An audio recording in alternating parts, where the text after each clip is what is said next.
Welcome back to User Experience Points.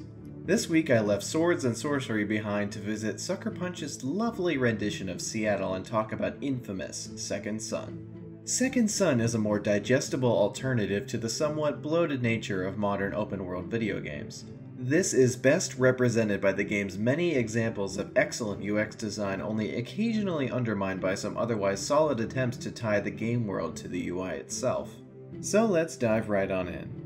Once you've started playing Second Son, you have a single menu that you use for everything beyond shooting through air vents and fire-whipping fools. This main menu offers a quick glance of its three main sections: your map, upgrades, and Delsin's psych profile, which shows your good or evil alignment. These can be switched between using the shoulder buttons on the controller. Quick usage of each section's functions are also available when selected, with the ability to expand them to full screen for more complex tasks. What makes this menu such a great user experience is the way it respects your time. Just pausing the game lets you see your karma level, how many shards you have, which are used to purchase upgrades, and your current location. Being able to get the basic use out of each of these sections without full screening them further enhances player efficiency, decreasing the amount of time they have to fluff about in menus before getting back to doing crazy stuff like this.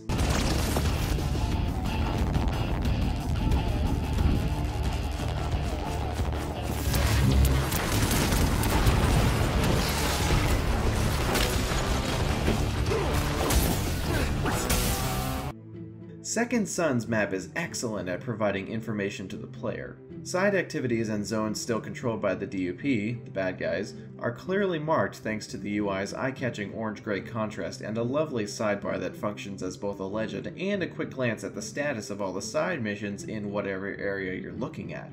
There are two nitpicks I have that are holding this map back from being perfect. I like being able to place a waypoint wherever I want, but it would be nice to be able to select something already on the map like a side mission as my next destination, rather than placing a waypoint over it that might not be 100% accurate. I also don't see the point of the smaller map up here on the left, other than a reminder that yes, this game does take place in Seattle and that's really cool. It's not completely detrimental as it only covers up a small part of the map, but it's one more thing your brain has to process whenever this screen is used. I totally understand the desire to tie the game world into the UI a bit more, but the fact that you have to remind yourself mentally every single time you open the map screen that this isn't important makes it not really that useful. The upgrade screen used to purchase new powers for Delsin is unfortunately kind of a mess.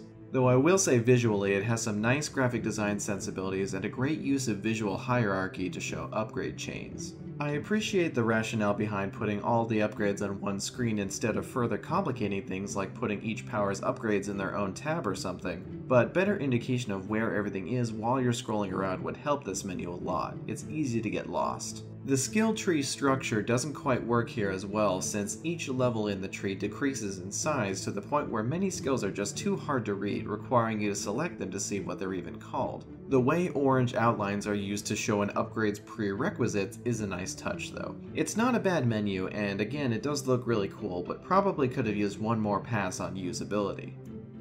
I don't have much to say about the psych profile menu since it's basically just a nice visual representation of your karma level and some other extra bits of information.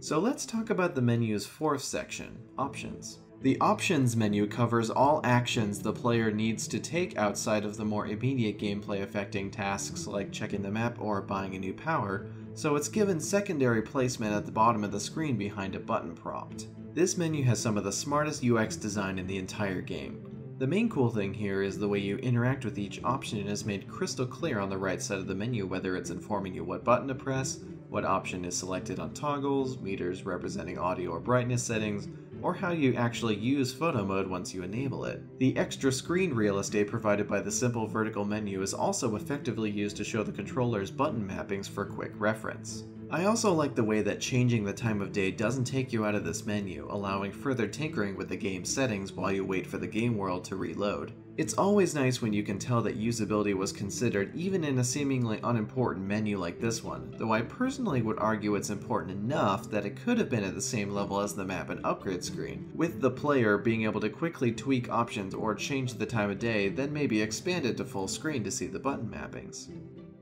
And finally, we have the photo mode that I just mentioned a second ago. This feature is so cool that Naughty Dog decided to do their own version in the remastered version of The Last of Us. I didn't have time to talk about it in that video, so let's cover it here. You can bring up Second Son's photo mode at any time once it's enabled, allowing you to freeze time and pan around to get a nice shot of the Space Needle or look at the ridiculous detail on Delsin's chain. Pro tip, you can totally make it look like Delsin is taking a selfie by activating photo mode while aiming your powers, making use of his outstretched arm. The photo mode UI has excellent hierarchy, with its main functions applying to the UI itself at the top, the current section's name along with the controls for switching sections in the middle, and the controls for the current section at the bottom. The icons representing the buttons on the PS4 controller are also very easy to identify. Even the ones representing the two control sticks are pointing left and right, so you know which is which.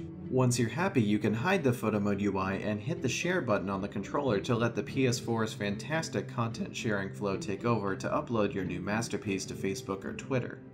And with that, we are out of time for this week. I've been hearing from you guys certain aspects of games that I've covered before that I didn't have the chance to actually talk about in their respective episodes. I'm planning some sort of roundup episode in the future where I cover stuff I might have missed, or maybe bring up some cool UX stuff in games that couldn't make up an episode on their own, so please let me know what you want to hear about, and I will definitely include them in the roundup episode.